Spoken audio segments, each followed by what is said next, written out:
तो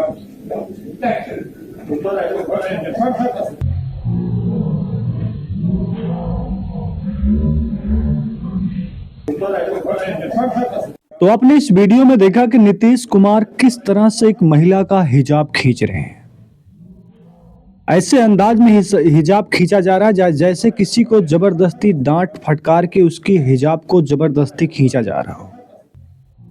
और जब ये वीडियो सोशल मीडिया पर वायरल होता है तो जितने लोग भी इसको देखते हैं इसके ऊपर कई प्रकार की टिप्पणी करते हैं, लोग विरोध करते हैं कि एक इतने बड़े पद पर यानी कि बिहार के सीएम के कुर्सी पर बैठने वाला शख्स किसी महिला के साथ इस तरह से करेगा, शायद किसी ने सपने में भी नहीं सोचा होगा। अब तो लोग ये भी सवाल उठा रहे हैं, क्या वास्तव में सच में नीतीश कुमार जी का मानसिक की बात होती है कि मानसिक में काफ़ी बदलाव हुए हैं, काफ़ी वो हैं, तो काफ़ी कई प्रकार के बात हैं कि वो सोच नहीं सकते, समझ नहीं सकते, जैसा कि तेजस्वी यादव कई बार कह चुके हैं। सवाल ये है कि क्या वास्तव में अभी वो समझने के काबिल नहीं है कि इस महिला के साथ हमें कौन सा बर्ताव करना चाहिए। जिस तरह से वीडियो वायरल हुआ इसके बाद कई नेताओं ने इस पर अपनी बात रखी है। अब देखिए कि इकरा हसन ने क्या कहा। देखिए, बहुत वक्त से बिहार चुनाव से पहले से नीतीश जी की हेल्थ इश्यूज़ पर सभी लोग काफ़ी कंसर्न थे और वो बुज़ुर्ग हैं और उनका सभी लोग सम्मान करते हैं। लेकिन सबसे ज़रूरी बात यह है कि वो जिस पद पर बैठे हुए हैं उस पद की भी अपनी एक गरिमा है और उसके विरुद्ध जाकर एक महिला के साथ इस तरीके की हरकत को अंजाम देना, दिस इज़ वेरी डेंजरस। और इसका जो ट्रिकल डाउन इफ़ेक्ट है वो भी हम सोच सकते हैं कि कितना ख़तरनाक हो सकता है। अगर सीएम ही ऐसा कर रहे हैं तो सुरक्षा के लिए गुहार कहाँ लगाएगा आदमी। तो उनकी हेल्थ और उनकी एज को एक तरफ देखते हुए, बट आई थिंक जिस पोस्ट पर वो है उनकी जिम्मेदारी बहुत बड़ी है। तो I wish he gets well soon and I hope कि इस तरह की चीज़ें ना हो। इनसे एक बुरा संदेश हमारे समाज में जा रहा है और ये किसी रिलीजियस एंगल से नहीं देख रहे हैं कि कोई भी महिला हो, किसी भी मज़हब की हो, किसी का इस तरीके से दामन को छेड़ना, उसको खींचना गलत है। और ख़ासकर जब इतनी बड़ी कुर्सी से ये हरकत होती है तो नीचे तक प्रशासन पे इसका फ़र्क पड़ता है। तो उसके लिए हम सब हमें बहुत चिंता हुई और ये सही नहीं है। और उन्हें मैं बस यही कहना चाहती हूँ कि I hope he gets well and I hope this stops. अब सवाल ये है कि नीतीश कुमार ने जैसा ही ये किया और जैसे ही सोशल मीडिया पर वायरल होता है वीडियो, जिस महिला का हिजाब खींचा जाता है उसने बिहार छोड़ दिया और वो अब कोलकाता चली गई। 15 दिसंबर की ये घटना सामने आई। इसके अगले ही दिन नुसरत कोलकाता में अपने परिवार के पास आ गई। पढ़ाई में बहुत तेज थी वो और वो डॉक्टर बनना चाहती थी और उनका सपना था कि वो डॉक्टर बने। लेकिन अब वो बिहार में नौकरी और बिहार में रहने के लिए कभी मान नहीं सकती। उन्होंने बिहार में आने से और रहने के लिए मना कर दिया है और उन्होंने ये भी कहा कि वहाँ की जो नौकरी, बिहार में जो नौकरी मिलने वाली थी वो भी नौकरी अब हम नहीं करेंगे। फिलहाल वो बिहार सरकार की नौकरी ज्वाइन नहीं करेंगी।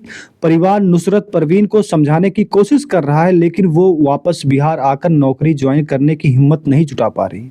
यानी कि उस लड़की को इतना कमज़ोर कर दिया गया, जिस तरह से उसका हिजाब खींचा गया, इतनी बेइज्जती कर दी गई कि वो लड़की, वो महिला बिहार को छोड़कर कोलकाता में बस गई है और नौकरी नहीं करना चाहती, बिहार में वापस आना नहीं चाहती।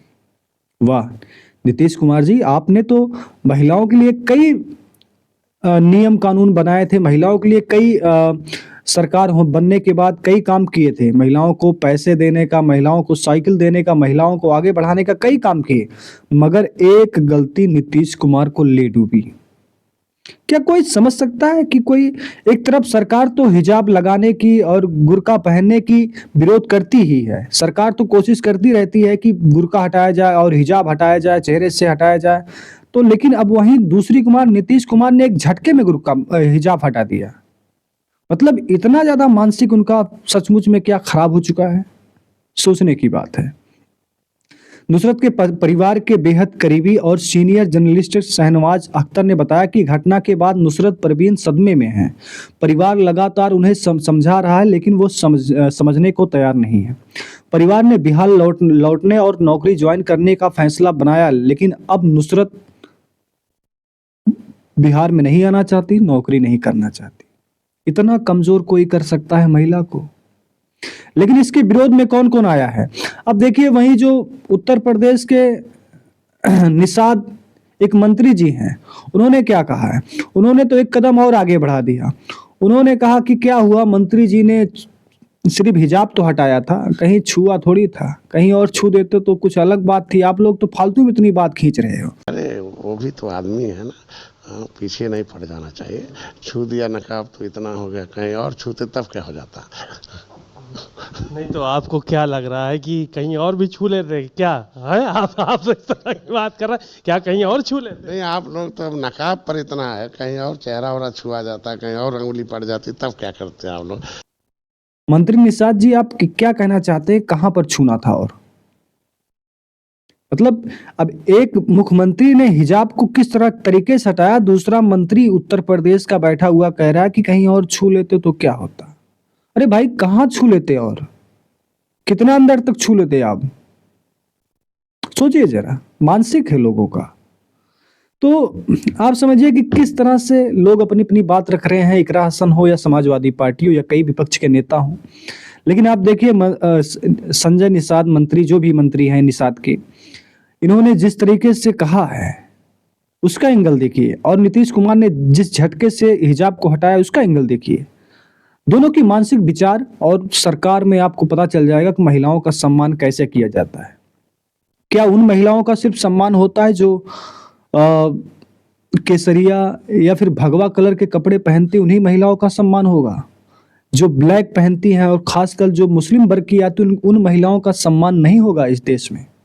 सोचने और समझने की बात है। धन्यवाद, नमस्कार।